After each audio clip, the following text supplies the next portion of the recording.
Good morning. Our scripture lesson comes from the Gospel according to Luke, chapter 24, verses 13 through 35. This familiar story of the walk to Emmaus takes place in the afternoon on Easter. Let us hear the good news. Now on that same day, two of them were going to a village called Emmaus, about 7 miles from Jerusalem, and talking with each other about all these things that had happened.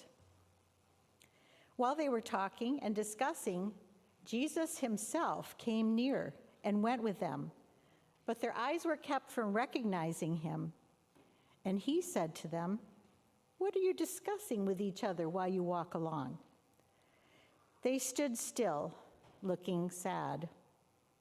Then one of them, whose name was Cleopas, answered him, "Are you the only stranger in Jerusalem who does not know the things that have taken place here in these days?"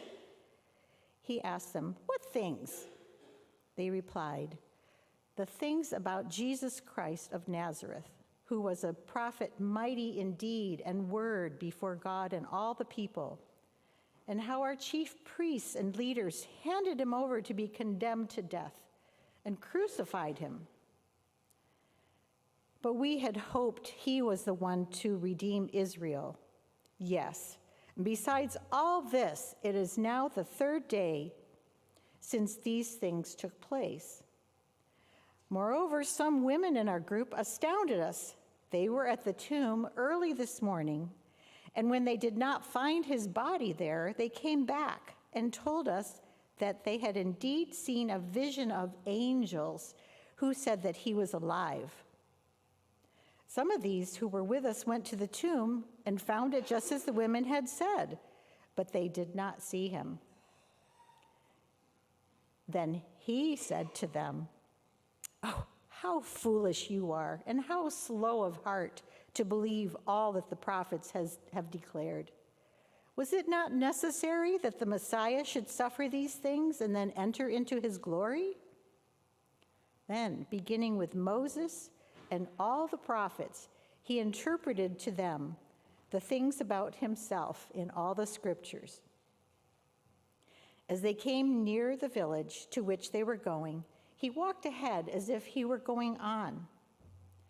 But they urged him strongly, saying, "Stay with us, because it's almost evening and the day's now nearly over."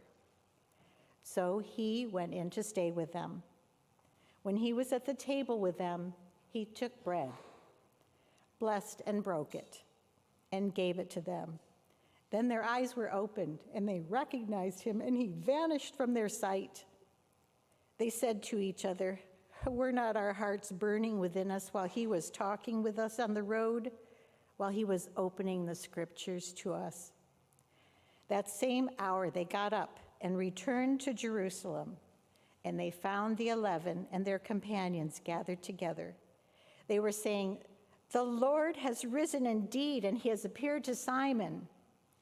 Then they told what had happened on the road and how he had been made known to them in the breaking of the bread.